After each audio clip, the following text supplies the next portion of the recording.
What if the most important feature of our cosmic home isn't a thing at all? For millennia, we have looked to the heavens and seen a story of presence, a grand narrative written in light. We charted the wandering planets, connected the stars into heroes and monsters, and later, through the unflinching gaze of our telescopes, we uncovered a universe overflowing with creation. We saw nebulae where new suns were being forged from incandescent dust, and we found galaxies, those sprawling cities of starlight marching in their billions toward a horizon we can never reach. Our science, our philosophy, our very sense of place became rooted in this magnificent plenitude. We are adrift in a sea of brilliance, a cosmos so densely packed with wonders that 1,000 lifetimes would not be enough to witness them all. This is the universe we were taught to see, the one we celebrate in breathtaking photographs from orbit. And yet this vision, as beautiful as it is a profound and spectacular illusion. It's a trick of perspective, a comforting story we tell ourselves while standing on a shore, mistaking the crashing waves for the true nature of an impossibly deep ocean. The most staggering truth about the cosmos isn't what's there, but what isn't. The great secret hidden in plain sight is that the universe is defined not by its dazzling islands of matter, but by the colossal, soul-crushingly vast oceans of nearly nothing that lie between them. We have spent centuries mapping the light, but the time has come to map the darkness, because it is in the cartography of absence, in the architecture of the void, that the real story of our cosmic address is finally being told. And it begins with a chilling revelation. Our own galaxy, the Milky Way, exists on the edge of a precipice, a shore that borders an abyss of almost unimaginable scale, an emptiness that has been shaping our destiny for billions of years without us ever knowing its name. To understand this emptiness, we first have to appreciate the structure it stands in contrast to. When we zoom out from our local star system far beyond the familiar planets and the Kuiper belt past the ghostly Oort cloud that encircles our sun, the universe begins to organize itself. Individual galaxies like our own start to look less like isolated islands and more like shimmering beads on an invisible string. This is the first glimpse of the cosmic web, the largest known structure in existence. It is the luminous skeleton of the universe, a filigree of unimaginable proportions sculpted by the one force that governs the cosmos on its grandest scale, gravity. For more than 13 billion years, gravity has been patiently at work playing a game of cosmic aggregation. It began in the primordial soup of the early universe, where tiny, almost imperceptible fluctuations in density acted as seeds. Regions that were infinitesimally denser than their surroundings began to pull more matter in a process that over eons snowballed into a magnificent and complex architecture. The scaffolding for this entire structure is a substance we cannot see, a ghostly material that outweighs all the stars and gas we can detect by a factor of 5 to 1. We call it dark matter. It is the invisible architect, the silent puppeteer, forming a vast, interconnected network of filaments and clumps that stretches across billions of light years. The galaxies we see, the glowing matter of the cosmos, are merely the luminous paint tracing the contours of this unseen framework. These filaments of the cosmic web are the great transportation highways of the universe. They are rivers of dark matter, and flowing along them are the galaxies themselves, pulled by the relentless current of gravity toward even denser regions. Where these filaments intersect, they create cosmic metropolises, vast and brilliant galactic clusters. These are the busiest, most chaotic places in the universe, cauldrons of gravitational violence, where thousands of galaxies are drawn together, colliding, merging, and being torn apart in a celestial ballet that spans hundreds of millions of years. These clusters are the great nodes of the web, shining with the combined light of trillions of stars and glowing in the X-ray spectrum from the superheated gas that fills the space between them. Surrounding these nodes are the galactic walls, enormous flattened sheets of galaxies that can stretch for hundreds of millions of light years, forming the boundaries of even larger structures. If you could see it all at once, this cosmic web would resemble a sponge or perhaps the intricate neural network of a brain. It is a structure of breathtaking complexity and beauty, a universe woven together from threads of shimmering light and invisible matter. For a long time, we assumed our place within this grand tapestry was unremarkable, that the Milky Way was just one more galaxy among countless others, nestled comfortably within a typical filament part of the universal hum of existence. But the maps we began to build in the late 20th century told a different story. As we surveyed the heavens, plotting the positions of tens of thousands of galaxies, a strange and unsettling pattern began to emerge. In one direction, looking out from our galactic home, the tapestry seemed to have a hole in it.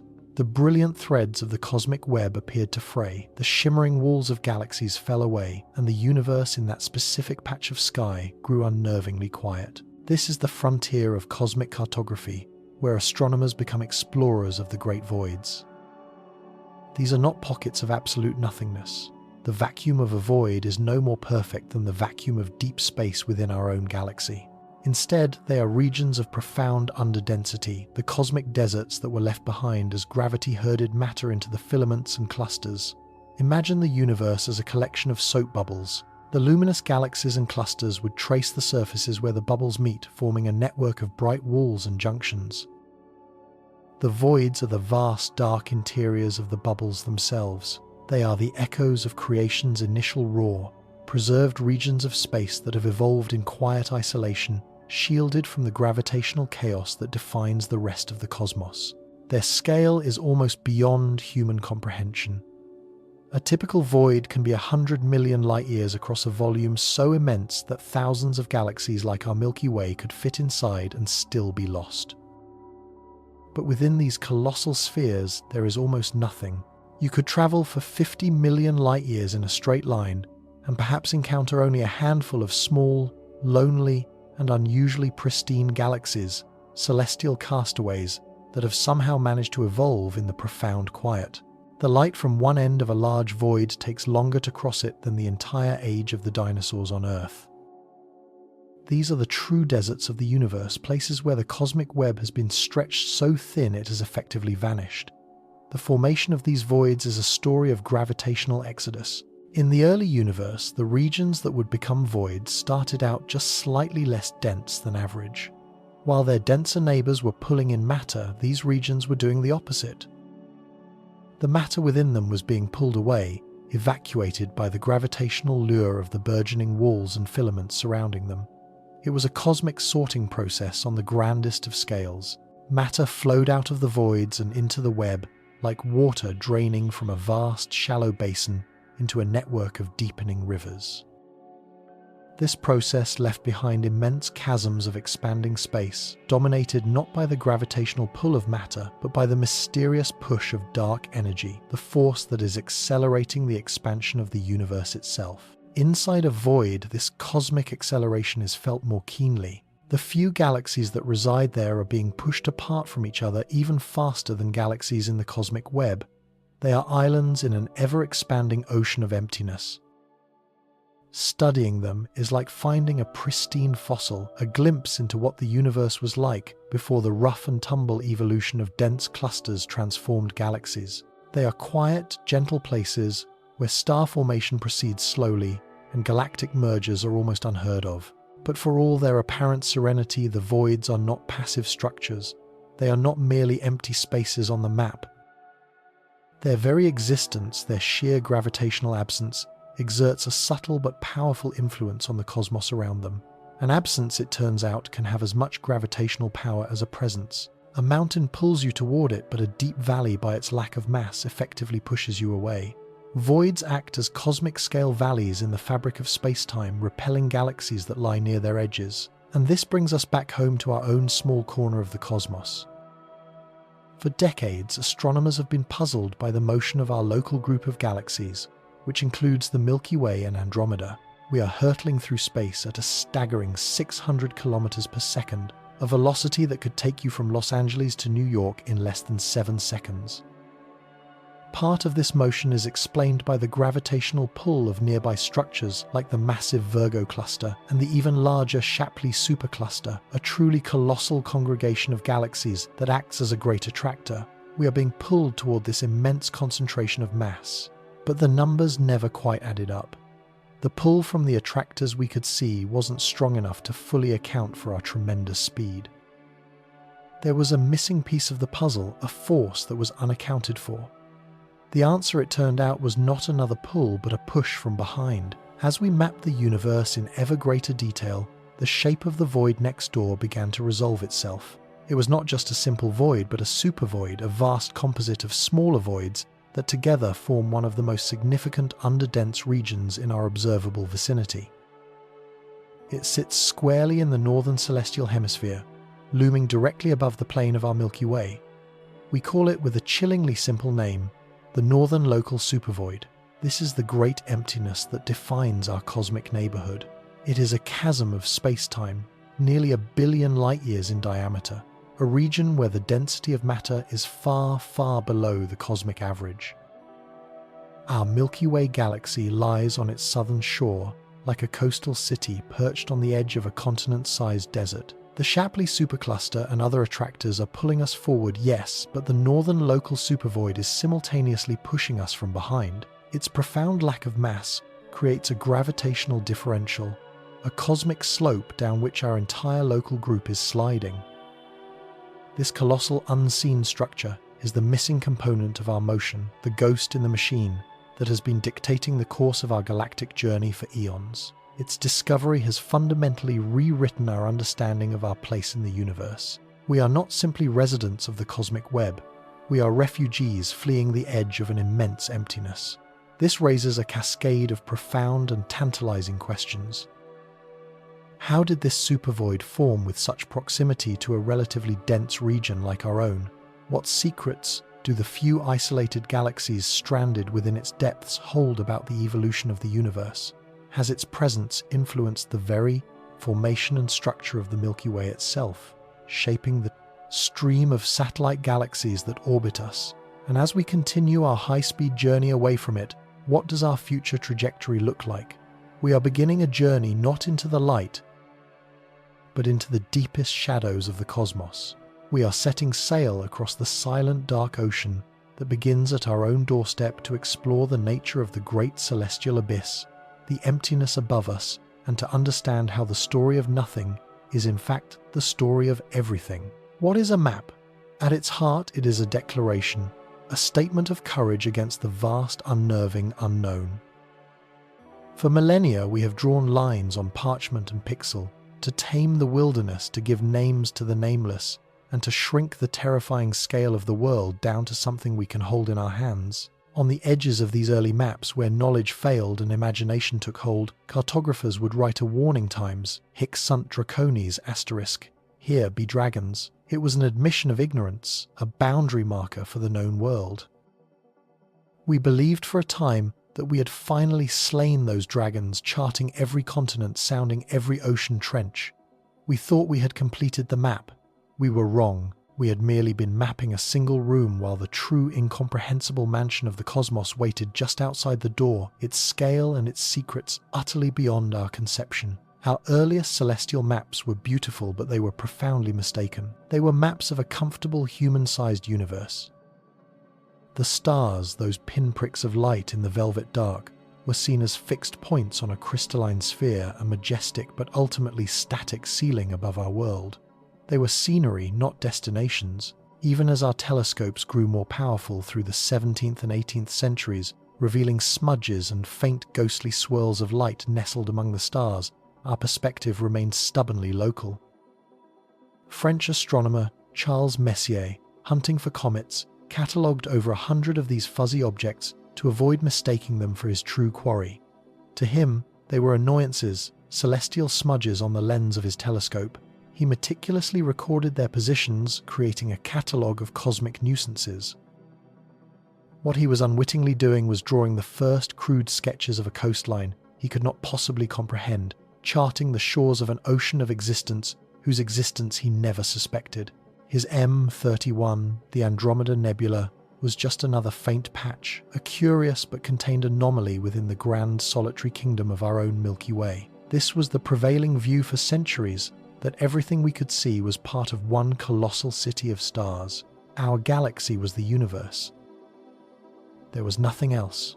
The debate that simmered in the early 20th century was not about whether other galaxies existed, but whether these spiral nebulae were merely nascent solar systems forming within our own or distant, separate but still subordinate clouds, of gas. The argument was a clash of titans, astronomers like Harlow Shapley arguing for a single grand Milky Way and Heber Curtis championing the radical island universe's hypothesis. It was a debate about the very size of creation fought with blurry photographic plates and fiercely defended calculations. But without a reliable way to measure the distance to these ethereal objects, the argument remained a stalemate, a philosophical deadlock at the heart of astronomy. The dragons of the unknown still circled just beyond the reach of our instruments. The key, the weapon that would finally slay them, was hidden within the stars themselves. It required a new kind of vision, a new kind of observatory, and a man whose patient, meticulous gaze would forever redraw the map of everything. His name was Edwin Hubble. Perched high above the shimmering lights of Pasadena at the Mount Wilson Observatory, he commanded the most powerful telescope on Earth, the 100-inch Hooker. Night after frigid night, he guided the colossal instrument, capturing the faint ancient light from the Andromeda Nebula onto delicate glass photographic plates. He wasn't just looking, he was hunting. He was searching for a specific type of star, a cosmic metronome known as a Cepheid variable. These remarkable stars pulse, brightening and dimming with a precise, unwavering rhythm. And crucially, as discovered by Henrietta Swan Leavitt, the speed of that pulse is directly linked to the star's true intrinsic brightness. They are the standard candles of the cosmos. If you can find one, you can measure its pulse, determine its true wattage, and by comparing that to how dim it appears from Earth, you can calculate its distance with astonishing precision. It is the most elegant and powerful yardstick the universe has ever provided. For years, Hubble searched. The work was grueling, a painstaking comparison of photographic plates exposed for hours, hoping to catch a single telltale flicker in a sea of billions of stars. Then on the 6th of October 1923, he found one. On a plate designated H335H, he identified a single pulsating point of light within a spiral arm of Andromeda.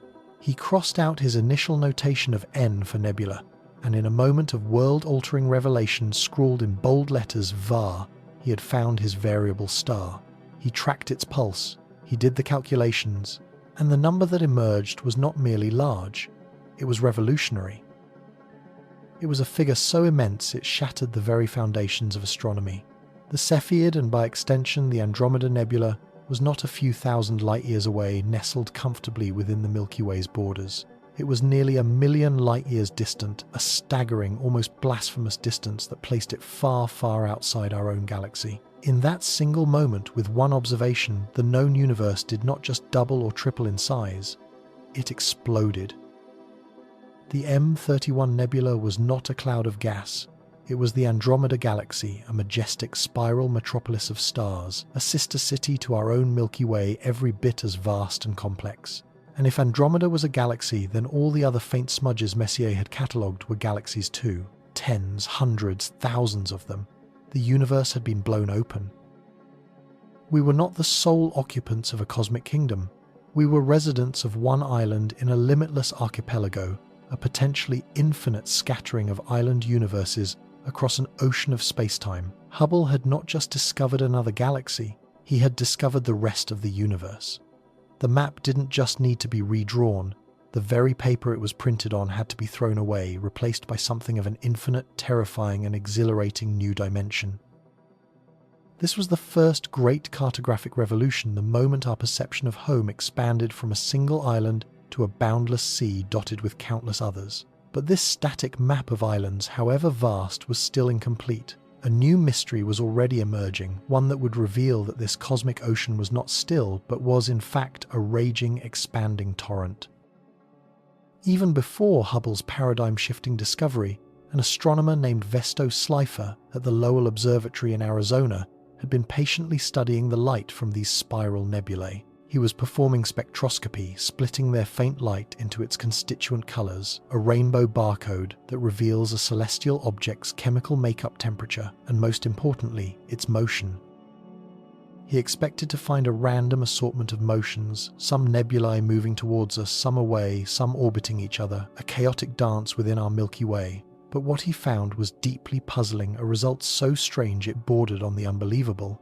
Of the dozens of nebulae he studied, Nearly all of them were screaming away from us at incredible speeds. Their light was stretched, its wavelength shifted towards the red end of the spectrum, a phenomenon known as redshift. It was the cosmic equivalent of a siren's wail lowering in pitch as an ambulance speeds away from you. But why? Why was almost everything in the universe seemingly desperate to get away from us? It was a profound cosmic rejection that made no logical sense in a static universe. It was Hubble who provided the second devastating blow to the old cosmology. By combining Slipher's redshift data with his own new painstakingly calculated distances to these galaxies, he uncovered a stunning and profoundly simple relationship. The farther away a galaxy was, the faster it was receding from us. This wasn't a random scattering. It was an ordered, elegant, and universal law. This discovery, now known as Hubble's law, was the definitive proof that our universe is not a static collection of islands in a calm sea. It is a dynamic, evolving entity. It is expanding, and the motion of these galaxies is not like shrapnel flying through a pre-existing space from a central explosion. Rather, it is the very fabric of space-time itself that is stretching, carrying the galaxies along with it for the ride. Every point is moving away from every other point. An observer in any galaxy would see the exact same thing, a universe of galaxies rushing away from them in all directions. There is no center to this expansion, or rather, everywhere is the center. This revelation gave astronomers their second revolutionary map-making tool. If a galaxy's redshift is directly proportional to its distance, then suddenly the arduous task of finding standard candles became unnecessary for creating a broad brush map of the cosmos. Astronomers could now simply take a spectrum of a distant galaxy, measure its redshift, and instantly know its approximate distance. It was like inventing a cosmic GPS. The floodgates of cosmic cartography were thrown open. For the first time, we could begin to plot the universe not as a flat two-dimensional projection on the sky, but in 3 dimensions. We could chart its depth. We could finally begin to draw the true architecture of reality, to map the locations of thousands and then millions of galaxies. And as the first truly 3-dimensional maps began to take shape in the 1,970 seconds and 80 seconds, they revealed a structure more intricate, more unexpected, and more strangely organized than anyone had ever dared to imagine. The galaxies were not scattered randomly like dust motes in a sunbeam. They were arranged in a breathtaking, colossal pattern. The pioneers of this new cartography, astronomers like Margaret Geller, John Hutra, and Valérie de la Parente, embarked on monumental survey projects. They spent years pointing telescopes at slice after slice of the sky, meticulously capturing the light from one faint galaxy after another, measuring its redshift and adding its position to a growing 3-dimensional digital proof model. It was pointillism on a cosmic scale, and as the points accumulated, a ghostly image began to emerge from the static. It was a vast, interconnected lattice of matter, a luminous and delicate filigree stretching for hundreds of millions of light-years. They called it the cosmic web. It was a universe organized into immense flattened sheets of galaxies, known as walls, and long twisting tendrils of matter called filaments. Where these filaments and walls intersected, they formed dense, gravitationally bound knots, the great superclusters, sprawling metropolises containing thousands of galaxies glittering with the light of trillions of suns. In 1989, Geller and Hutra unveiled the Great Wall, a staggering sheet of galaxies stretching more than 500 million light-years across the sky, the largest single coherent structure ever seen. It was a triumphant moment, a confirmation that the universe, for all its chaos, possessed a deep, underlying and majestic order. But in discovering this spectacular web of light, humanity had inadvertently discovered something else, something far larger and far more unsettling. For the cosmic web, by its very nature, defines its opposite. The filaments, walls, and clusters, for all their grandeur, make up only a tiny fraction of the volume of the universe. In between these luminous structures were vast, dark, and astonishingly empty regions. These were the cosmic voids.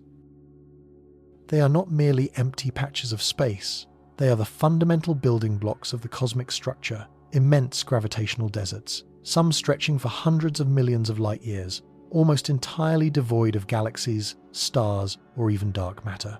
As the maps grew more complete, the sheer scale of these voids became terrifyingly apparent. They were the blank spaces on the new map of the cosmos.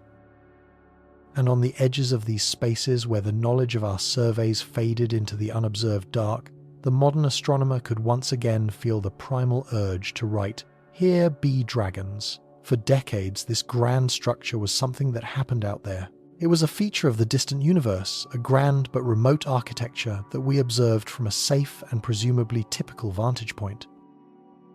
Our own cosmic neighborhood, the local group of galaxies containing our Milky Way, Andromeda, and a few dozen smaller dwarf galaxies, seemed to be located in a fairly average, unexceptional part of a filament.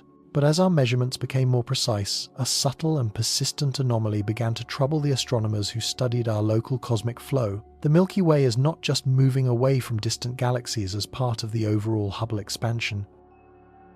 It has its own peculiar velocity and extra motion on top of the cosmic flow. We and our entire local group are hurtling through space at over 600 kilometers per second, that's over 2 million kilometers per hour, towards a distant region of space in the direction of the constellations Hydra and Centaurus.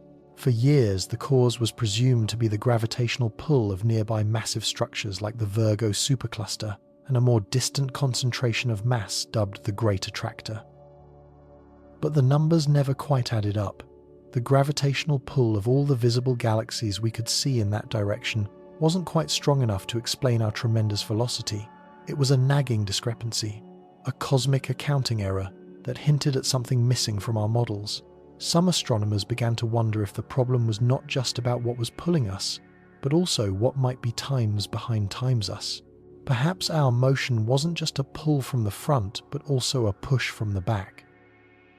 A repulsive force. But gravity, as we understand it, only attracts. It doesn't push.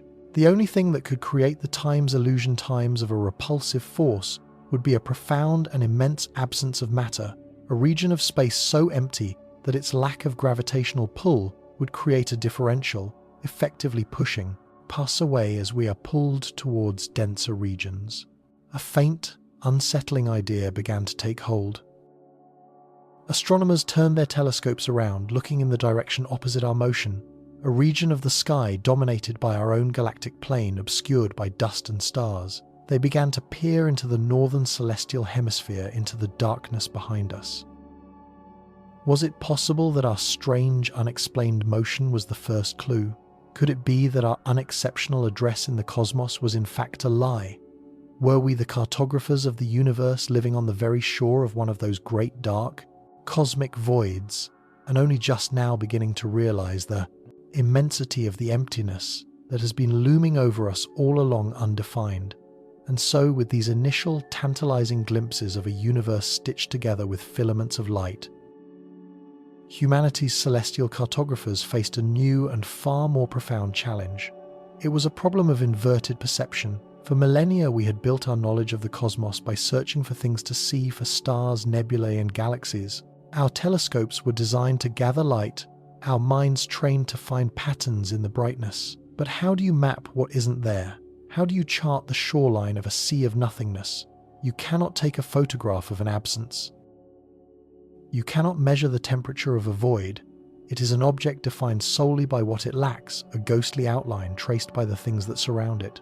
To truly comprehend the grand architecture of the universe, we had to learn to see the dark. This required a radical shift in technique, a leap beyond the simple two-dimensional portraits of the sky.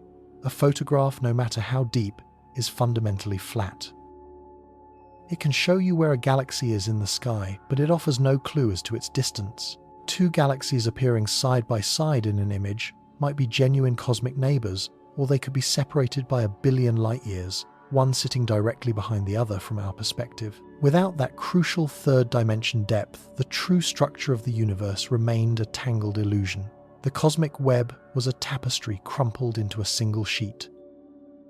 Unraveling it required a key, a cosmic yardstick powerful enough to measure the abyss. That key was hidden not in the brightness of a galaxy, but in the very quality of its light. It was a discovery born from the mind-bending reality that our universe is expanding everywhere all at once. As galaxies are carried away from us on this swelling tide of space-time, the light they emit is stretched along the journey. Just as the pitch of a departing siren drops, the wavelength of this galactic light is shifted towards the lower frequency red end of the spectrum. This phenomenon, the cosmological redshift, became our ultimate tool. The principle was elegantly, beautifully simple. The farther away a galaxy is, the faster it recedes and the more its light is redshifted. Measure the shift and you have measured its distance.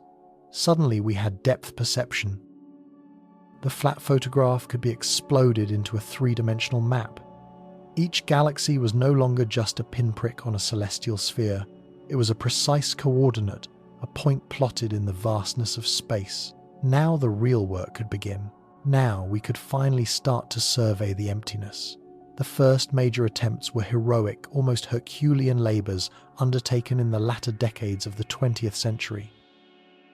At the Harvard-Smithsonian Center for Astrophysics, a small, dedicated team of astronomers embarked on a project that felt at the time impossibly ambitious. Their goal for the CFA Redshift Survey was to systematically measure the distances to thousands of nearby galaxies. There were no automated robotic arms or supercomputers then.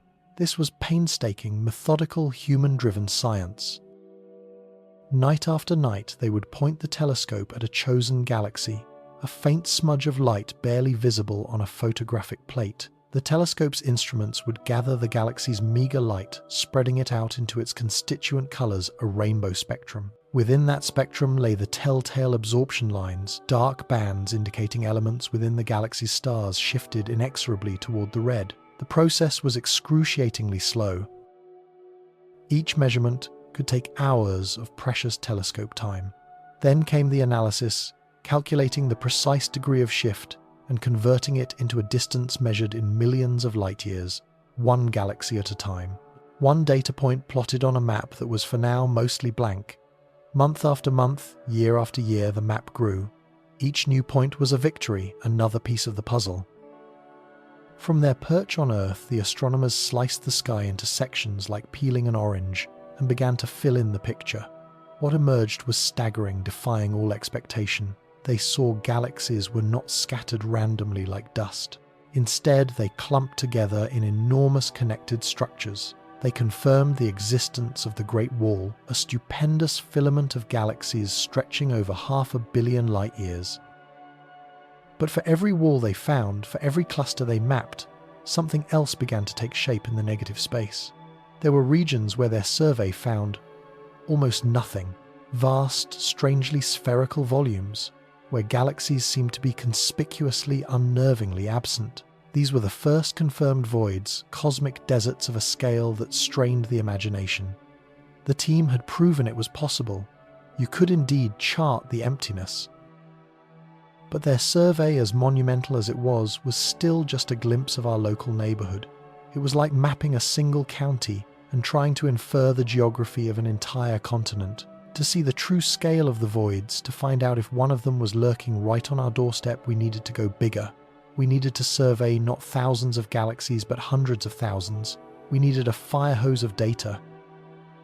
The turn of the millennium brought a technological revolution that would make such a dream a reality. Two groundbreaking projects, operating on opposite sides of the world, would change the face of cosmology forever. In the mountains of New Mexico, the Sloan Digital Sky Survey, or SDSS, came online.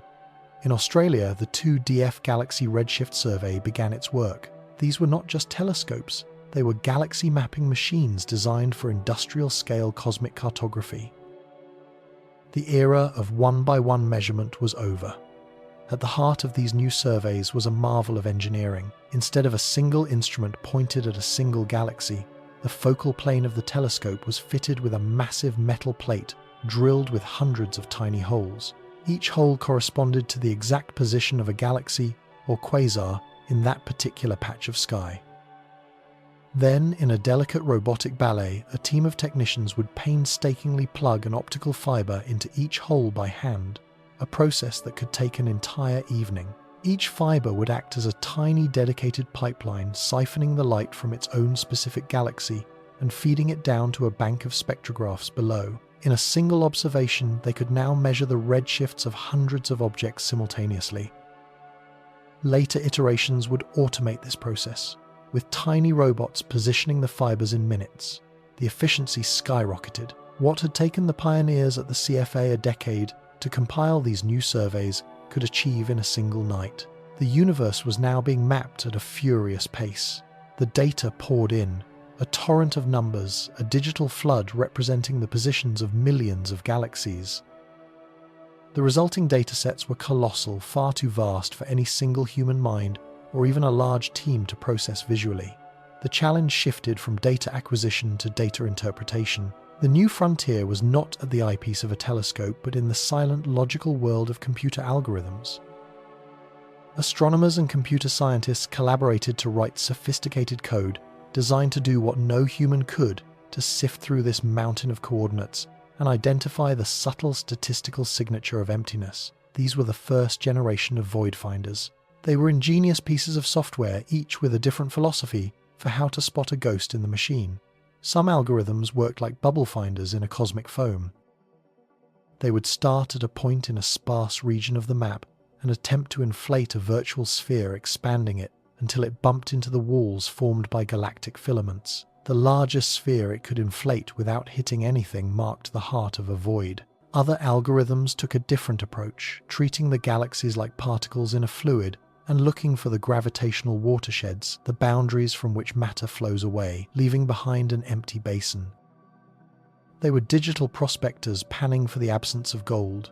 They searched for the echo of nothingness in the symphony of data. For years, these algorithms churned through the immense catalogues of the Sloan and 2DF surveys. They mapped void after void, confirming that these empty realms were a fundamental and ubiquitous component of the cosmic web. Most were distant, abstract features of the universe at large. But then, as they focused their search closer to home in the celestial neighborhood right next door to our own Virgo supercluster, the algorithms began to flag something extraordinary. It wasn't just a void, it was a supervoid, a region of underdensity so vast and so profound it dwarfed most of the others they had catalogued, and its location was, to put it mildly, unnerving. It was right there, looming over us in the northern celestial sky. The first results were met with a healthy dose of scientific skepticism. Could it be an artifact of the survey, a blind spot in the data, perhaps a region of the sky obscured by the dust of our own Milky Way, creating a false impression of emptiness beyond? Every possibility had to be checked and rechecked. Teams of astronomers cross-referenced different surveys using infrared and radio telescopes to peer through the galactic dust, ensuring they weren't being fooled. They painstakingly verified the data point by agonizing point, but every test, every new observation came back with the same conclusion. The emptiness was real. It wasn't an illusion. It wasn't a data error. It was a genuine colossal hole in the universe, and we were living on its edge. With the data confirmed, the next challenge was to make it comprehensible. To turn the endless tables of coordinates and redshift values into something the human eye could understand, something we could feel. This is where science became art. Using powerful visualization software, astronomers and data artists began to render these digital points into a tangible reality. They built a three-dimensional model of our corner of the universe, and for the first time we could embark on a journey through it. Imagine you are in a ship capable of traversing millions of light years in seconds. We begin at a familiar place, a single bright spiral galaxy, our Milky Way. As we pull back, we see its companion Andromeda and the handful of dwarf galaxies that make up our local group, a tiny, isolated hamlet of stars. We pull back further, and our local group becomes just one small part of a much larger structure, a sprawling filamentary metropolis of thousands of galaxies, the Virgo supercluster. It's a river of light, a bustling cosmic city. We continue to pull back, and we see that even this immense supercluster is but a single thread in a vaster structure still. The Laniakea supercluster, our home, a celestial continent of 100,000 galaxies, all flowing towards a gravitational center known as the Great Attractor. For a moment, we are surrounded by this incredible tapestry, this interconnected web of light and matter, this lifeblood of the cosmos. It feels like the entire universe is like this, dense, populated, alive, and then the camera turns. It pans away from the glittering filaments of Laniakea towards the northern sky, towards the constellation Boötes, and the light simply stops.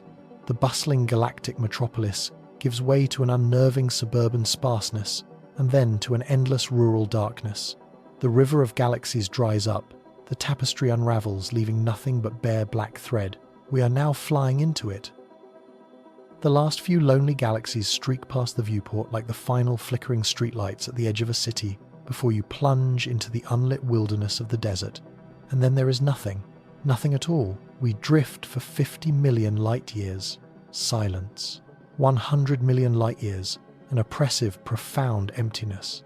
200 million light years. The sheer scale of the desolation becomes a physical presence.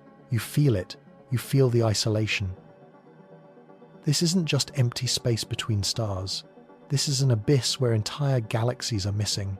Hundreds of thousands of them. An area of the universe that should, by all rights, be teeming with light and life and creation, is instead a silent, hollowed-out chasm. This was our first true look at the Northern Local Supervoid. It wasn't just a plot on a graph or a flag in an algorithm anymore. It was a place, a terrifying, awe-inspiring, and impossibly vast place. Its southern boundary presses right up against our own local group. We are not just observers of this cosmic feature, we are its immediate neighbours. We live on the shore of the great cosmic ocean of emptiness. The painstaking work of the surveyors had paid off.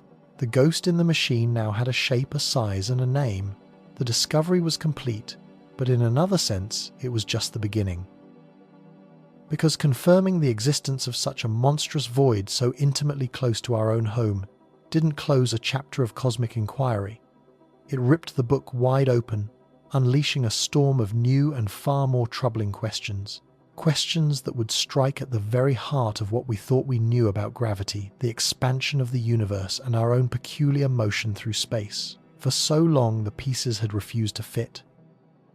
The maps we so painstakingly constructed of our cosmic neighborhood were haunted by a persistent, nagging ghost. There was a phantom in the cosmic machine, an invisible hand tugging and pushing at galaxies, including our own, in ways our models simply could not explain. The data was a collection of whispers from 1,000 different directions, each hinting at something missing, a fundamental error in our accounting of the local universe.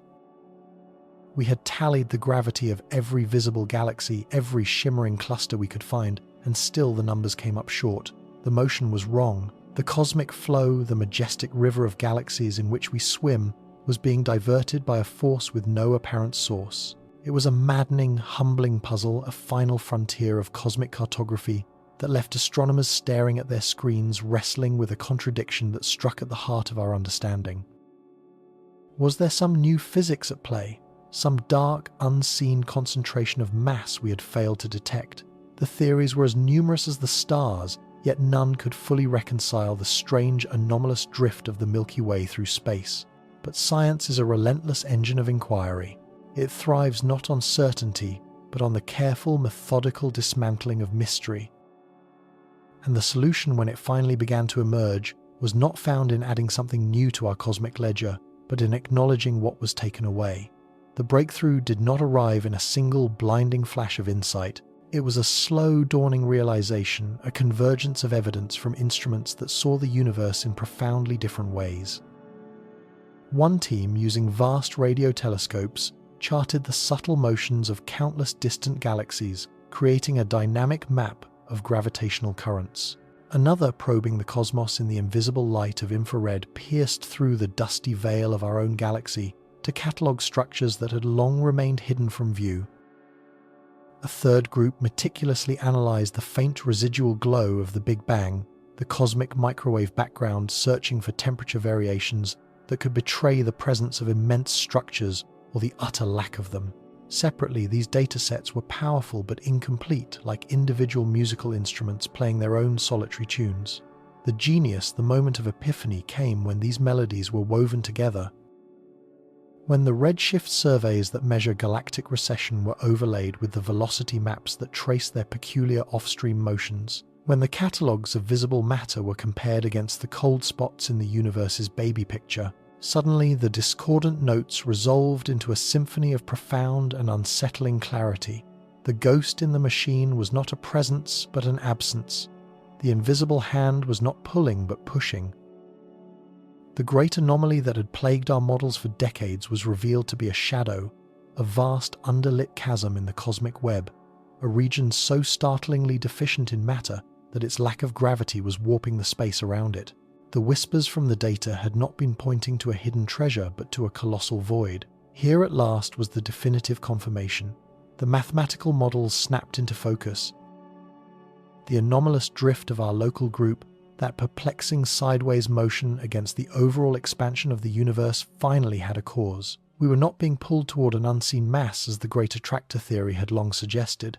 We were in a very real sense being pushed from behind, repelled by the startling emptiness of a region of space so enormous it defied all previous scales. We had been searching for a mountain and discovered instead the most profound valley in our corner of the cosmos. And it had a name, a designation that speaks to its geography, its unnerving intimacy, and its breathtaking scale, the Northern Local Supervoid. Let us break down that name, for each word carries a weight of discovery. Northern simply refers to its location, a vast swath of the cosmos that lies predominantly in the northern celestial hemisphere, from our perspective on Earth, centered in the constellation Boötes. It is a quiet, unassuming patch of sky, one you might glance at on any clear night, never suspecting the abyss that lies beyond its familiar stellar patterns. Then there is local. This is the word that should send a shiver down your spine. This is not some distant, abstract feature of the far-flung universe, a mere curiosity for theorists to ponder. This void is our neighbour. Its edge is shockingly close, cosmically speaking, beginning only a few 100 million light-years away. For context, the observable universe is over 90 billion light-years across. The Northern Local Supervoid isn't just in our universe, it's in our zip code. And finally, the term that captures its true majesty and terror, supervoid. This is not a mere bubble in the cosmic foam. It is a continent of nothingness. Its dimensions are so far beyond human comprehension that we are forced to resort to the abstractions of mathematics and the poetry of light. To journey from one edge of this supervoid to the other, even travelling at the universe's ultimate speed limit, the speed of light would take you more than 500 million years. Imagine that.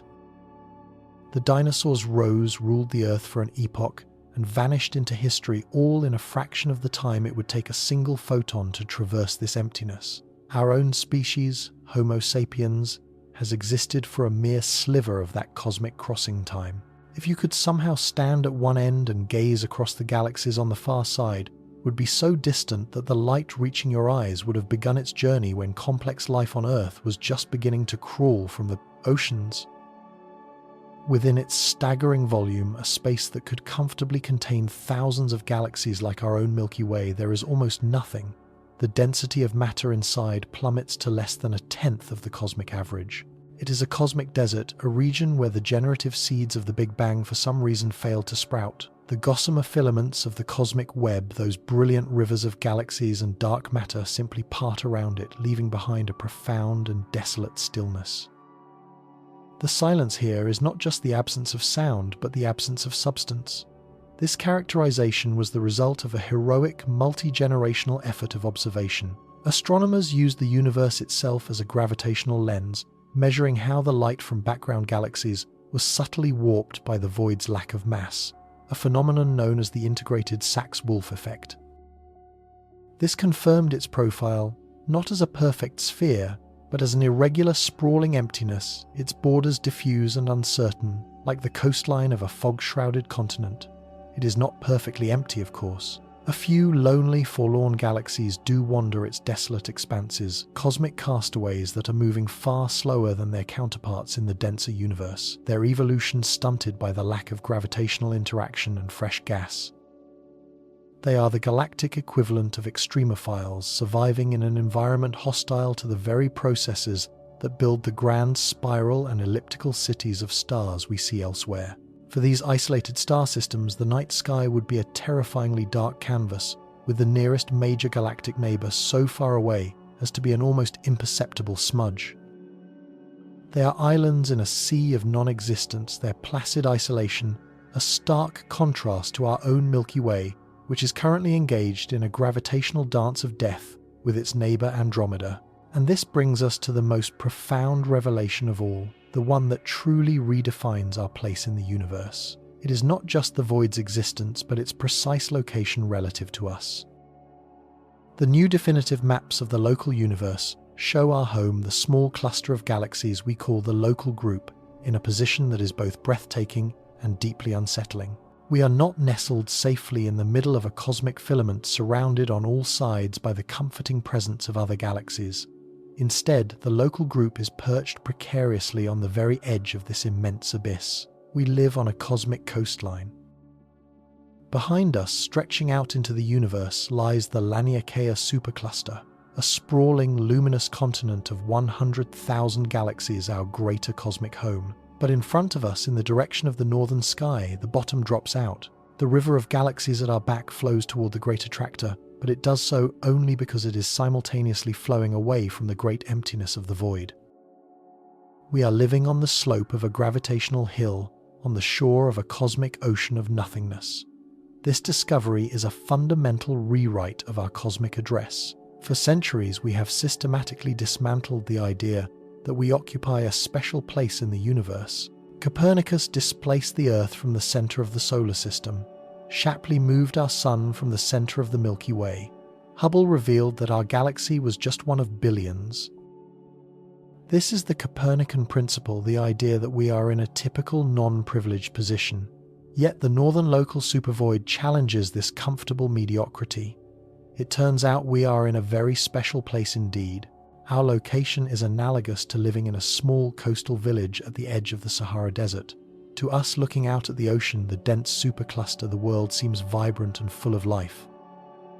But if we were to turn around and look inland, we would see an emptiness that stretches to the horizon and beyond, an environment fundamentally different from our own. From our vantage point, the universe is not isotropic. It does not look the same in all directions. One direction is crowded and bright, a dense metropolis of galactic structures. The other is a gaping, underdense wound in the fabric of space-time. This realization has profound psychological and philosophical reverberations. It changes the very picture we have of our home. Imagine standing on a precipice in the dead of night. Behind you are the warm lights of a city full of noise and activity. Before you is a sheer 1,000-foot drop into absolute darkness and silence. That is our home. That is the local group. We are a tiny, fragile island of light, clinging to the edge of a chasm. Our entire galactic neighborhood, with its intricate dance of satellite galaxies and its future collision course with Andromeda, is playing out on a narrow celestial beach with the cosmic surf of the Laniakea supercluster on one side and the unfathomable emptiness of the supervoid on the other. It's a humbling and perhaps even frightening perspective. It implies that our cosmic experience, the very environment that allowed a galaxy like the Milky Way to form and life to evolve within it, might be shaped by this proximity to the abyss. We are not average observers in an average place. We are edge dwellers, shaped by the tension between the great something and the great nothing. This discovery did more than just solve the riddle of our peculiar motion. It opened up an entirely new line of inquiry. By confirming and characterizing this gravitational desert, we were forced to confront its dynamic influence. Emptiness, it turns out, is not passive. A lack of mass creates a lack of gravity, and in the grand cosmic dance, a lack of pulling power is functionally equivalent to a push. Just as a cork in water is pushed up by the pressure of the surrounding liquid, our local group is being gently but relentlessly nudged away from the void by the gravitational pull of the denser regions of the universe behind us. The Northern Local Supervoid is a gravitational repeller. It is an active and powerful agent in the story of our galaxy's journey through space. It is the reason our trajectory is not a simple straight line toward the densest regions like the Shapley supercluster. Our path is a complex curve shaped by the pull of the mountains in front of us and the undeniable push from the immense valley at our back. So the map is finally complete, the ghost in the machine identified not as a monster, but as a vacuum. Yet solving one mystery so often gives birth to another one deeper and more compelling. We now see the void. We understand its scale and we feel its influence. But a new question now hangs in the cosmic silence, a question that shifts our focus from cartography to destiny. Now that we know we live on the edge of the abyss, we are compelled to ask, what does the abyss do to us? How has living on this cosmic shoreline shaped the history of the Milky Way, the formation of our solar system, and perhaps even the trajectory of life itself?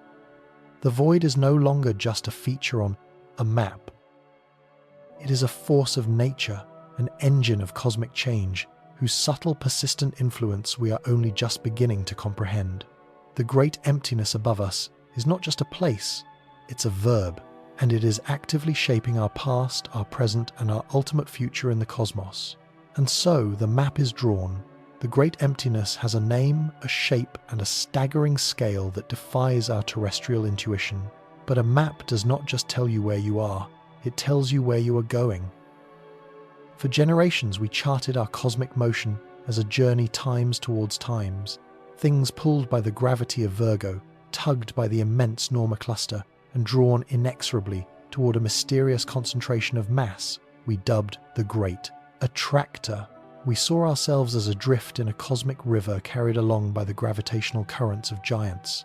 But with the revelation of the void, this entire picture has been thrown into a profound new light. We now understand that our motion is not just a story of attraction, it is also a story of repulsion. The Northern Local Supervoid, it turns out, is not a passive feature on our celestial chart. It is an active kinetic force, a phantom hand on our backs, shaping our cosmic destiny in ways we are only just beginning to comprehend. This concept feels deeply counterintuitive. How can times nothing, times push? How can an absence of matter exert a force? The answer lies not in a new exotic physics, but in a reappraisal of the cosmic landscape. Imagine space-time not as a flat plane, but as a rolling terrain of hills and valleys sculpted by the mass of galaxies and clusters. The superclusters dense with matter are the great mountains of this cosmic geography, their immense gravity creating deep wells that pull everything towards them. The voids, by contrast, are the vast, shallow valleys. There is no force pushing up from the bottom of the valley floor. Instead, the effect is one of relativity. Standing on the edge of such a colossal depression, you are no longer pulled equally in all directions.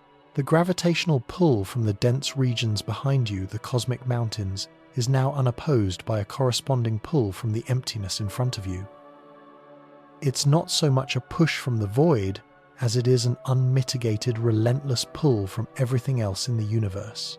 The Northern Local Supervoid is the most significant valley in our immediate vicinity, and we, the local group, are perched right on its slope. This gravitational differential acts like a cosmic watershed, creating a flow, a steady and powerful celestial current away from the underdense region. For billions of years, this subtle but persistent repulsion has been shepherding our galaxy Andromeda and all our smaller cosmic neighbours. It has been clearing out the space around us, helping to define the very edge of the Laniakea supercluster, of which we are a part. It is a cosmic headwind that has been blowing for eons, contributing a significant velocity to our peculiar motion through the universe that is our movement relative to the smooth expansion of space itself. Our journey towards the Great Attractor is not a simple fall.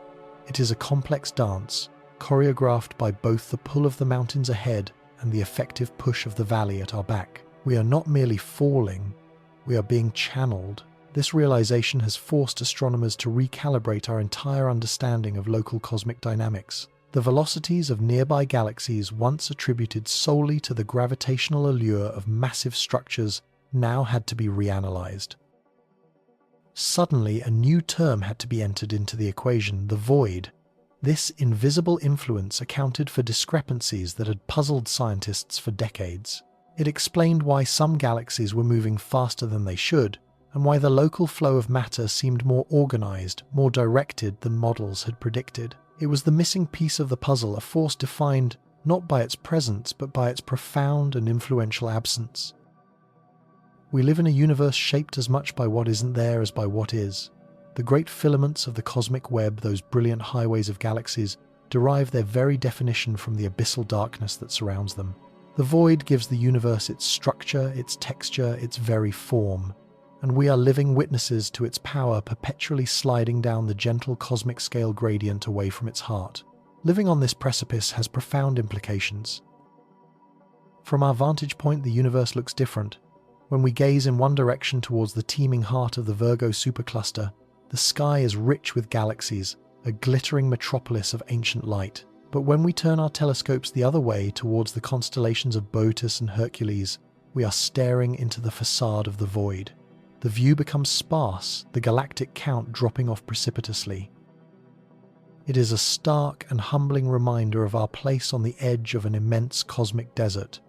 This proximity might even skew our perception of the universe's fundamental properties. For instance, our local measurement of the Hubble constant, the rate at which the universe is expanding, could be subtly affected by the outflow from the void. Living in a region that is in a sense being stretched out by this gravitational imbalance could make the local expansion appear slightly faster than the cosmic average. We might be living in a special place, a bubble of acceleration, and for years we may have been mistaking a local weather pattern for the global climate of the cosmos. The complications are immense, but so are the opportunities. Our unique position offers a perfect laboratory for studying the interplay between the largest structures in existence. We can observe in real time how a supercluster pulls and a supervoid pushes.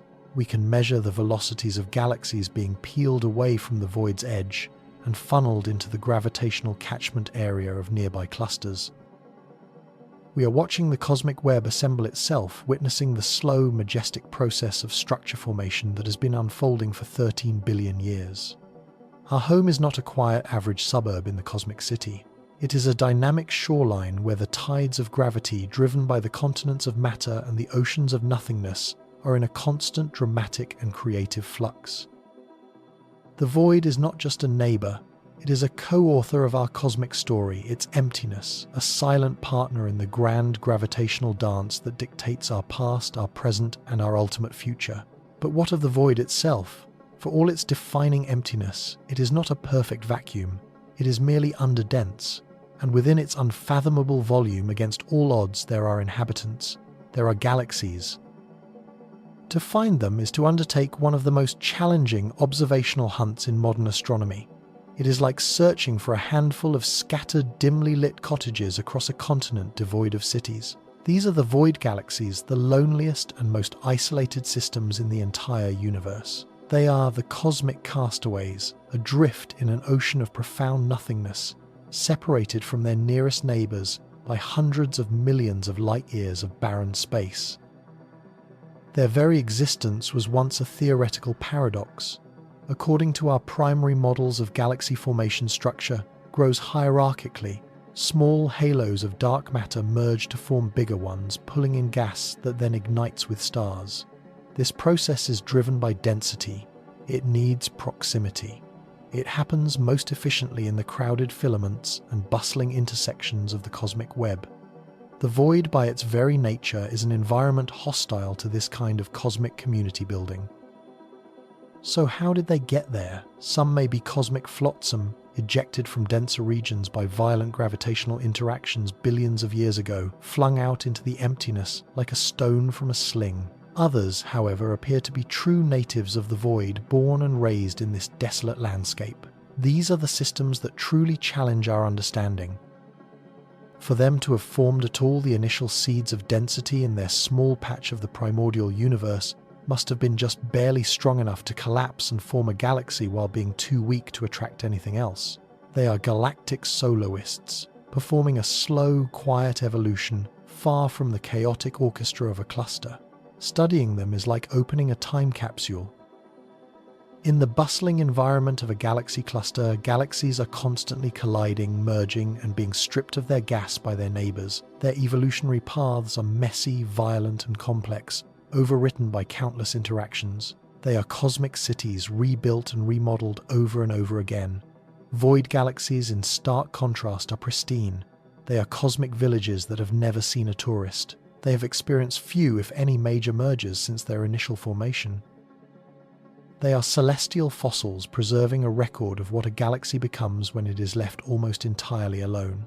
When we look at them, we see systems that have been starved of the raw material for growth. Without a steady stream of incoming gas from the cosmic web, their star formation history is often stunted. Many appear as pale, ghostly versions of their more vibrant cousins, their star-making engines having sputtered out billions of years ago, leaving them to fade quietly into the dark. Others show surprising recent bursts of star formation, perhaps triggered by the slow accretion of the tenuous intergalactic gas that whispers through the void, a final gasp of life in an otherwise quiescent existence. Their chemical composition is often different, less enriched with the heavy elements forged in successive generations of stars, because they haven't had the benefit of galactic recycling and merger-driven starbursts. Observing the night sky from a planet within one of these galaxies would be a profoundly unsettling experience. The familiar river of the Milky Way would be absent. The sky, even on the darkest night, would be a near-perfect black, punctuated by the stars of your own small island galaxy. The nearest major galaxy, like our Andromeda, would not be a faint, smudgy presence, but an impossibly dim and distant speck of light, barely visible even with a powerful telescope. You would be utterly quantifiably alone. The grand cosmic web would be a thing of theory, not observation. This profound isolation makes void galaxies invaluable. They are our control group in the grand experiment of cosmic evolution. By comparing their properties, their size, shape, color, and stellar populations to galaxies in dense environments, we can disentangle the effects of nature versus nurture. We can finally determine how much of a galaxy's final form is predetermined by its initial mass, and how much is shaped by its subsequent, often violent life experiences within the cosmic web. The discoveries are already pouring in, and they are filled with nuance and surprise. We are finding that void galaxies are not all the same. Some are old, red, and dead as expected, but others are surprisingly blue and actively forming stars defying our models of gas starvation. They tend to be smaller and less massive, a phenomenon known as cosmic downsizing, suggesting that in the low-density environment of a void, the deck is stacked in favor of dwarf galaxy formation. They often have unusual morphologies with prominent bars and rings that would have been disrupted by mergers in a denser region. They seem to contain a higher fraction of their mass in the form of gas relative to stars hoarding their fuel, because there has been no external event to trigger a frantic burst of star-making. Each one is a unique specimen, a clue to the fundamental physics of galaxy formation in the most extreme and simplified environment the universe has to offer. They are the Rosetta Stones for deciphering the complex story of their more cosmopolitan relatives. Yet even here in the heart of the emptiness, the story becomes more complex, the mystery deeper. The void we are learning is not a featureless expanse. Faint, ghostly filaments of dark matter, far too tenuous to support the kind of galaxy formation we see in the main cosmic web, are thought to crisscross this desolate terrain. Perhaps it is along these gossamer threads that the void galaxies are strung like pearls on an invisible necklace. Perhaps these structures, these whispers of matter in the dark, provided just enough of a gravitational foothold for these lonely systems to form. This presents a new, even more profound complication. Our models of dark matter and its behavior are largely calibrated by observing its effects in dense environments where its gravitational signal is strong. The void offers a new regime in which to test our theories. Does dark matter behave the same way in these incredibly low-density regions?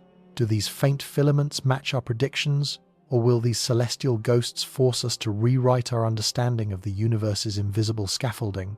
We began this chapter by confronting the influence of the void on us, its role as a great repeller shaping our cosmic trajectory. But the journey has led us from our own doorstep into the heart of the emptiness itself. We have found that this region is not a sterile nullity, but a subtle and complex ecosystem populated by the hardiest and most isolated of cosmic survivors. These lonely galaxies have become the key witnesses in our investigation of the universe's past. We thought the primary puzzle was the emptiness itself, but now we see the real and perhaps more telling mystery lies with the few solitary inhabitants who call that emptiness home. How did they truly form in such an impoverished land? How have they survived for so long in such profound solitude? And what can these primordial relics, these quiet ghosts of the cosmos, teach us about our own galaxy's violent and crowded youth before the universe was ever truly full? Their silent, testimony may hold the answers to the very origins of cosmic structure. And so this colossal chasm, this Northern Local Supervoid, ceases to be just a geographical location on our celestial map. We have traced its ghostly boundaries, a 3 billion light-year expanse of near-total vacancy. We have felt its subtle chill and imprint left upon the most ancient light in the universe, a cold spot in the cosmic microwave background that whispers of an immense gravitational anomaly. But to truly understand this emptiness, we must now move beyond its architecture and ask a far more profound question. Why is it here at all? Why, in a universe born from an infinitely dense point that exploded outwards, would nature conspire to create such a staggering volume of nothing? The answer we have discovered is not that something was removed from this space. The truth is far more unsettling. The void exists because a relentless invisible force is actively pushing the rest of the universe away from it. This is the story of how the greatest emptiness we know became the greatest evidence for the most mysterious entity in cosmology. It is the story of dark energy. To grasp its power, you must first imagine the dawn of time, a universe unimaginably hot and dense, a roiling cauldron of matter and energy. In this primordial soup, two titanic forces were locked in a cosmic duel for the fate of everything. On one side was gravity, the familiar architect of worlds and stars. Gravity is the great gatherer, the force that pulls things together relentlessly, trying to clump matter into ever denser structures. It sought to weave the primordial gas into filaments, to knot those filaments into clusters, and to crush those clusters into galaxies. Its ultimate goal was a universe of tightly bound islands of matter, a connected and coherent cosmic web. But opposing it was another force, a strange intrinsic property of space-time itself. An energy woven into the very fabric of reality, an outward pressure that worked in direct opposition to gravity's pull. In the early universe, when everything was crammed together, gravity had the upper hand. Its influence was overwhelming. Matter dutifully collapsed, forming the first stars and galaxies, and the expansion of the universe initiated by the Big Bang was actually slowing down, held in check by the gravitational brakes of all the mass it contained. For billions of years, gravity was winning. The cosmic web was being woven intricate and dense, but as the universe continued to expand, a tipping point was reached. The galaxies, the clusters, the great walls of matter grew farther and farther apart, and as the density of matter decreased, gravity's influence over these vast intergalactic distances began to wane. Its grip weakened. This was the moment the other force, this dark energy, had been waiting for. Unlike gravity, which weakens with distance, dark energy appears to be constant everywhere. It is a property of space itself. So as more space was created by the expansion, the total amount of this repulsive energy in the universe grew. It was a feedback loop hidden in the cosmic code. More space meant more dark energy, which in turn meant more expansion, creating even more space. About 5 billion years ago, this quiet, persistent pressure finally overwhelmed the fading pull of gravity on the largest scales. The cosmic expansion stopped slowing down. It began to accelerate. The universe's engine, which had been idling for 9 billion years, was now roaring to life, entering a runaway phase of exponential growth. And the Northern Local Supervoid, it is the battlefield where we can see the breathtaking result of this cosmic coup. Voids are not simply holes that were there from the beginning. They are the living, breathing consequence of dark energy's victory. Think of the universe as an ephemeral foam of soap bubbles. The shimmering walls of the bubbles are the filaments of the cosmic web where gravity has managed to shepherd galaxies together, but the voids are the bubbles themselves, the expanding interiors. And dark energy is the air being pumped into them, stretching their walls thinner and pushing them ever farther apart. The Northern Local Supervoid began its life as a tiny, almost imperceptible underdensity in the primordial universe, a region that by sheer cosmic chance had slightly less matter than its surroundings. In the early gravity-dominated era, matter from this region was slowly siphoned away by the gravitational pull of the denser filaments forming around it. The slight emptiness became a little more empty, but when dark energy took control, this gentle process became a violent excavation. The inherent outward push of space-time itself, now the dominant force, began to work on this pre-existing weakness. It grabbed the edges of the void and stretched them. The space inside the void, unburdened by the breaking effect of matter, expanded faster than the space in the denser regions around it. It became a runaway expansion within the expansion. Our supervoid is not a static relic. It is a dynamic, growing structure, actively being carved out of the cosmos by the universe's own accelerating fabric. The galaxies on its edge are not just drifting away from us. They are being pushed, accelerated into the distance by the creation of new space within the void itself. When we stare into that immense darkness, we are witnessing the physical manifestation of the universe's accelerating fate. We are looking at the engine of cosmic expansion laid bare. This realization transforms the void from a mere curiosity into perhaps the most important cosmological laboratory in our entire sky. Because it is so empty, it is also pristine. The complex, chaotic gravitational interactions that define a galactic cluster are almost entirely absent here. This provides us with a unique, clean environment to test the very foundations of physics.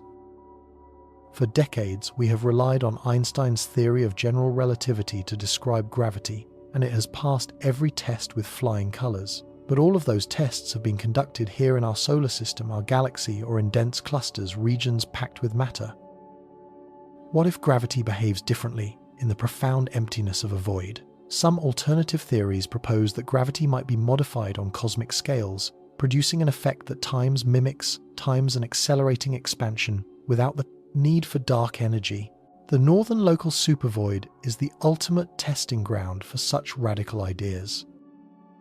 By observing the tiny handful of dwarf galaxies that wander through its interior, and by precisely measuring the motion of the galaxies along its edge, we can map the gravitational field across this immense structure. If Einstein is correct, their movements should match our predictions perfectly. But if we find anomalies, galaxies moving too fast or too slow, or in ways that defy our models, it could be the first sign that our understanding of gravity, the bedrock of modern physics, is incomplete. The void, by its very nature, forces us to confront our deepest assumptions. Furthermore, the very structure of the void's edge acts as a probe for that other cosmic mystery, dark matter. The cosmic web, the luminous scaffolding we can see, is believed to be built upon a much larger invisible framework of dark matter. This mysterious substance provides the gravitational anchor that allows galaxies to form and hold together. The sharpness and structure of the boundary of the Northern Local Supervoid, the way the filaments and walls of galaxies encircle the emptiness, is dictated by the properties of dark matter itself. If dark matter particles were hot, meaning they moved at near light speed in the early universe, they would have smeared out the initial structures, leading to thick, fuzzy edges on the voids. But if they were cold, moving slowly, they would have allowed for the formation of tight, intricate structures, resulting in sharper, more defined void boundaries. The incredibly detailed maps we are now creating of the void's perimeter are in effect taking the temperature of dark matter.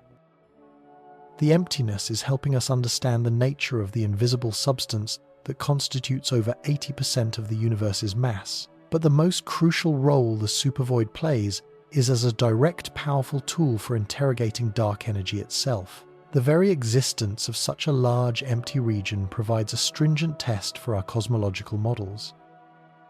Our leading model, known as lambda CDM, presupposes a very specific kind of dark energy, a cosmological constant represented by the Greek letter lambda.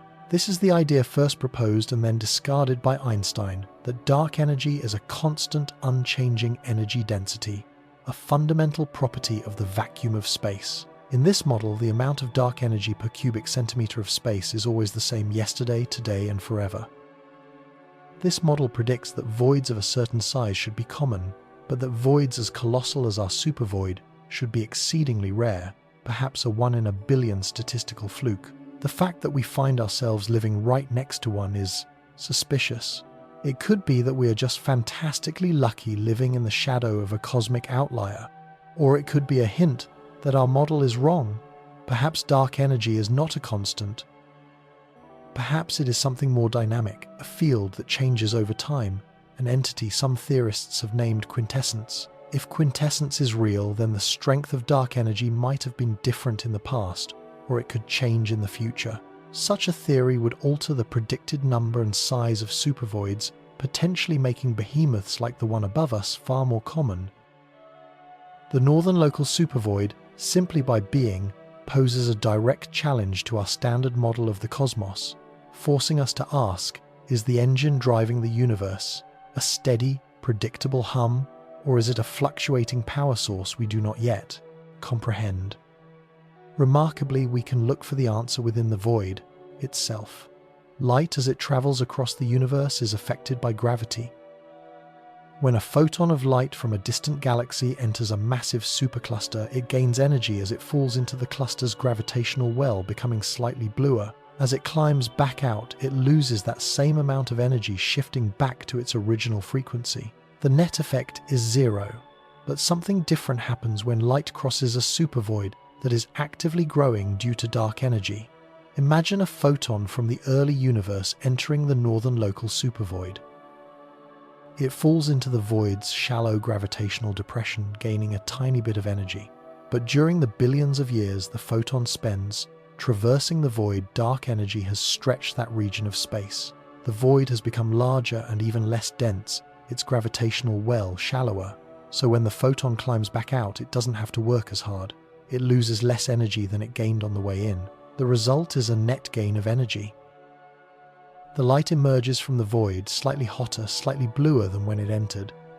This phenomenon, a beautiful interplay between general relativity and cosmic expansion, is known as the integrated Sachs-Wolf effect. That subtle chill we see in the cosmic microwave background, the CMB cold spot, is thought to be the opposite effect, a sign that the void is losing energy from the light passing through. But by studying the light from countless individual galaxies and quasars behind the void, we can search for this telltale energy boost. By measuring the precise magnitude of this effect, we are directly measuring the rate at which the void is deepening and expanding. We are directly measuring the strength of dark energy's repulsive force over a 3 billion light-year canvas. This is not theory, this is not simulation. This is a direct observation of dark energy at work, sculpting the universe in real time. The emptiness above us has become a celestial proving ground, a unique arena where gravity, dark matter, and dark energy reveal their interconnected secrets. And in doing so, this vast nothingness offers us something truly extraordinary, a glimpse into the ultimate fate of our universe. The cosmic story, as written by the accelerating expansion, is one of increasing isolation. The same force that is carving out the Northern Local Supervoid is at work everywhere on a cosmic scale. The voids are all growing, merging and pushing the islands of matter, the superclusters of galaxies, farther and farther away from each other. If dark energy is indeed a cosmological constant, this process will continue inexorably. Looking out from our Milky Way in 1 trillion years, an observer would see nothing but our own local group of gravitationally bound galaxies. Every other galaxy, every other cluster, will have been pushed beyond our cosmic horizon, their light receding from us faster than the speed of light itself, rendering them forever invisible and unreachable. The rich, populated tapestry of the cosmos we see today will have vanished, leaving us stranded in an endless, silent void. The universe will become a dark, cold, and profoundly lonely place.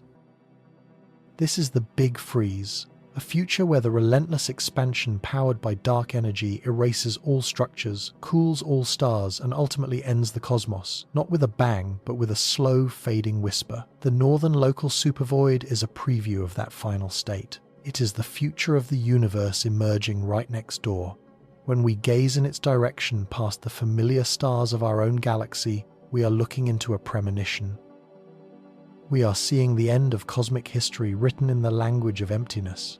The greatest questions we have ever asked. Where did we come from? What is the universe made of? Where is it all going? Find their most potent clues not in the brilliant furnace of a star or the majestic swirl of a galaxy.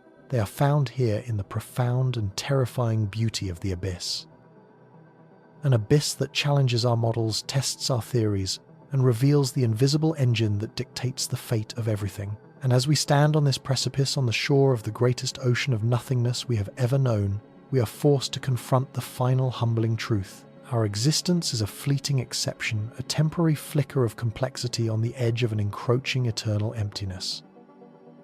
And so we arrive at the edge of the abyss, the boundary of our own cosmic neighborhood. The veil has been lifted not to reveal a greater concentration of light, but an almost unimaginable expanse of darkness. The journey that began with a subtle nagging anomaly in the cosmic microwave background, a cool patch in the sky, and a puzzling outward motion of our own galaxy has led us here. It has led us to a place we can never visit, yet a place we can never leave. It has led us home to the quiet, cavernous heart of the Northern Local Supervoid. For decades, our cosmic address felt secure, nestled within the bustling Virgo supercluster, a small suburb of a grand celestial metropolis. We saw ourselves as part of a great cosmic web, a luminous tapestry woven from the gravity of 1 trillion galaxies, but the evidence painstakingly gathered from the subtle dance of distant starlight and the faint echo of creation has rewritten our story. The map is irrevocably altered. Our true cosmic address, it turns out, is a far more isolated and humbling place. We are not residents of the great city, but inhabitants of its vast, untamed hinterland. The local group, with our Milky Way and Andromeda as its twin pillars, is not being pulled into the dense heart of the Virgo cluster by its immense gravity alone. We are also being pushed from behind, expelled by a profound absence, a gravitational desert spanning nearly 2 billion light-years. This is the final, startling revelation. Our motion through the universe, the very vector of our cosmic destiny, is shaped as much by what is not there as by what is. This realization forces a radical shift in our perspective, a Copernican-level re-evaluation of our place. We are voyagers on an island of light, the Milky Way, adrift in a silent ocean of near-nothingness. The grand filaments of the cosmic web, those brilliant highways of galactic commerce and creation, are not our home. They are distant shores, shimmering on a horizon we can see but may never reach. Our entire supercluster, the magnificent Laniakea, is itself just a tendril, a peninsula of matter jutting out into this immense void. We live in the cosmic penumbra, where the great structures of the universe begin to fray and dissolve into emptiness. To understand our place is to understand that we are defined by our isolation, and in that understanding we uncover one of the deepest truths of the cosmos. For all of human history, we have sought meaning and presence in substance. We studied the stars, the nebulae, the galaxies, the tangible, luminous objects that populate the heavens. We built our models of creation on the foundation of matter and energy, assuming that the story of the universe was written exclusively in its densest, most brilliant chapters. The Northern Local Supervoid teaches us a different lesson, a lesson written in the language of absence. It demonstrates with breathtaking clarity that the universe is an architecture of both substance and void. The emptiness is not a passive backdrop, it is an active structural component of reality itself. Imagine a grand cathedral. We spend our lives admiring the intricate stonework of the columns, the vibrant colours of the stained glass windows, and the soaring height of the vaulted ceilings. But the cathedral's essence, its ability to inspire awe and hold a congregation, is defined not by the stone, but by the space the stone encloses. The void is that space. It is the celestial architecture that gives shape and form to the cosmic web. The filaments and superclusters are the load-bearing walls and flying buttresses of the universe, but the voids are the great halls, the immense naves, where the true scale of creation can be felt. Without these colossal vacancies, the cosmic web would collapse into a featureless, homogeneous mass. It is the gravitational deficit of the voids, their gentle but relentless anti-gravity push that sculpts the universe, herding galaxies into their filigree patterns and giving the cosmos its sponge-like cellular structure. The absence of matter is as fundamental to the cosmic design as its presence. This truth reverberates through every scale of existence. We see it in the structure of an atom, which is almost entirely empty space, separating a tiny nucleus from its orbiting electrons. We feel it in music, where the silence between the notes is what creates rhythm and melody, giving power and meaning to the sounds themselves. The universe, it seems, is the ultimate composer, using both sound and silence, matter and void, to write its magnificent symphony. Staring into the Northern Local Supervoid is like listening for the grand silence in that cosmic composition. It is a confrontation with the profound organizing power of nothingness. And it is within this very emptiness that the universe has hidden the clues to its deepest and most persistent mysteries. For here, in this vast, underdense region, the eternal struggle between cosmic forces plays out in its purest form. Across the universe, gravity, the great gatherer, relentlessly pulls matter together, forging stars, galaxies, and clusters. But it fights against an opposing force, an invisible, inexorable expansion that seeks to drive everything apart. In the dense filaments of the cosmic web, gravity is the undisputed champion. Its overwhelming influence masks the subtle effects of the cosmic expansion. But here, inside the void, the tables are turned. With so little matter to provide a gravitational anchor, the cosmic expansion driven by the mysterious force we call dark energy becomes the dominant power. The void is a natural laboratory for studying this enigma. The few lonely galaxies that inhabit the void are like corks bobbing on an unseen current. Their motions are not dictated by the gravitational pull of near neighbours, because they have none. Instead, their trajectories are a pristine record of the influence of dark energy itself. They are being pushed apart by the very fabric of space-time expanding between them. By meticulously tracking these isolated galaxies, by measuring their acceleration away from us and from each other, we can begin to chart the properties of this strange anti-gravitational force. Is dark energy a constant and unchanging cosmological property of space itself, as Einstein first proposed, or does its strength change over cosmic time, waxing or waning like a slow cosmic breath? The answer will determine the ultimate fate of our universe. If dark energy is a constant, then the expansion will continue to accelerate forever. Galaxies will recede from one another with ever-increasing speed. The great superclusters will dissolve, the filaments will stretch and snap, and the voids will merge and grow until they have consumed almost everything. In this big rip or big freeze, every galaxy, including our own, will become an isolated island universe, cut off from all others, its light never again to reach a neighbouring shore. Eventually, even the stars within our galaxy will be pulled apart, then solar systems, planets, and atoms, until the universe becomes a cold, dark, and featureless sea of fundamental particles. But if dark energy weakens over time, a different fate may await us. Gravity could one day reassert its dominance, halting the expansion and pulling the universe back together in a fiery big crunch, a cataclysmic reversal of the Big Bang. The future of reality itself is encoded in the subtle motions of the lonely galaxies adrift in the emptiness above us. To decipher that code, we are building a new generation of cosmic cartographers, instruments of unprecedented power and precision designed to map these dark realms. The Euclid Space Telescope, a collaboration of the European Space Agency, is one such pioneer. It is a detective of the dark, designed to survey billions of galaxies across more than a third of the sky. Its mission is to measure the history of the universe's expansion with exquisite accuracy. By observing how the shapes of distant galaxies are subtly distorted by the gravity of intervening matter, a technique called weak gravitational lensing, Euclid will create a three-dimensional map of the dark matter scaffolding that underpins the cosmic web. This will allow us to see the edges of voids with stunning clarity, to trace their boundaries and measure their growth over billions of years.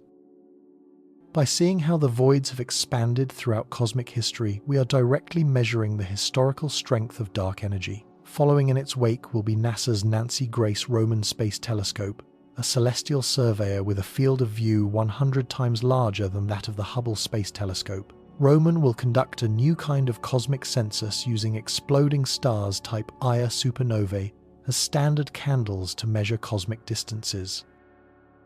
By finding these supernovae both inside voids and within dense clusters, it will compare the expansion rate in different cosmic environments.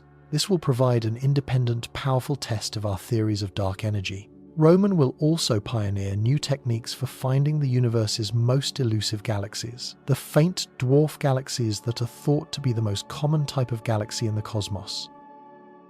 These tiny ethereal collections of stars are incredibly difficult to see, and many are believed to be trapped within the great voids, like lost ships in a fog.